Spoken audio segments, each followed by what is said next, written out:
ये है दैनिक प्रातःकाल का डिजिटल एडिशन प्रातःकाल लाइव।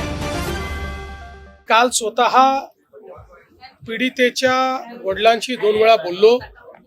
मी त्यांना हे समजावून सांगितलं की आपल्याला नराधमाला मृत्यूदंडाची शिक्षा करून घ्यायची आहे।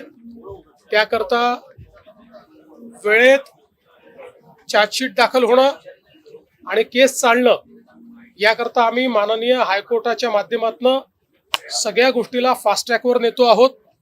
रेकॉर्ड वेळेत काम करण्याचा आमचा या संदर्भातला प्रयत्न आहे। लोकशाहीमध्ये आपल्याला सगळ्यांनाच असं वाटतं की अशा नराधमाला भर चौकामध्ये फाशी दिली पाहिजे, पण ती लोकशाहीत करता येत नाही।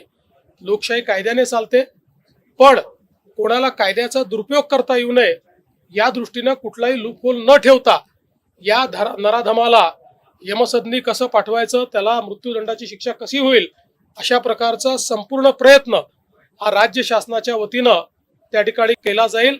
न्यायालयातनं हे प्रकरण वेगानं मार्गी लावलं जाईल। तशा संदर्भातलं एक लेखी पत्र देखील आम्ही पीडितेच्या कुटुंबाला दिलेलं आहे। घटना गंभीर आहे, रोष देखील साहजिक आहे। नागरिकांचा रोष असणं काही हे चुकीचं नाहीये। मला असं वाटतं एवढंच आहे की त्या ठिकाणी काही लोक हे त्याही परिस्थितीचा फायदा घेऊन काही वेगळ्या पद्धतीचं वळण लावण्याचा प्रयत्न करत होते, पण मी मुलीच्या वडिलांचे आभार मानतो की त्यांनी ती परिस्थिती समजून घेतली आणि सीपींशी चर्चा केल्यानंतर त्यांनी हा निर्णय केला की आम्ही हे कॉल ऑफ करू। दुर्दैवाने काही लोक त्यांनाही जाऊ देत नव्हते, त्यांनाही अडवायचा प्रयत्न करत होते।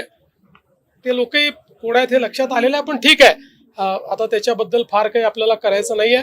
मात्र मुलीच्या वडिलांनी जो काही त्या ठिकाणी ती भूमिका घेतली त्याबद्दल आम्ही त्यांचे आभारी आहोत आणि या कुटुंबाच्या पाठीशी आम्ही शक्ती ताकदीने या उभे राहू। प्रकरणातील जो आरोपी आहे त्याच्यावर 2019 मध्ये देखील एक गुन्हा दाखल झाला, म्हणजे पुराव्याअभावी त्याची म्हणूनच आता त्याचे जुने गुन्हे देखील काय आहेत हे शोधून काढले जातील।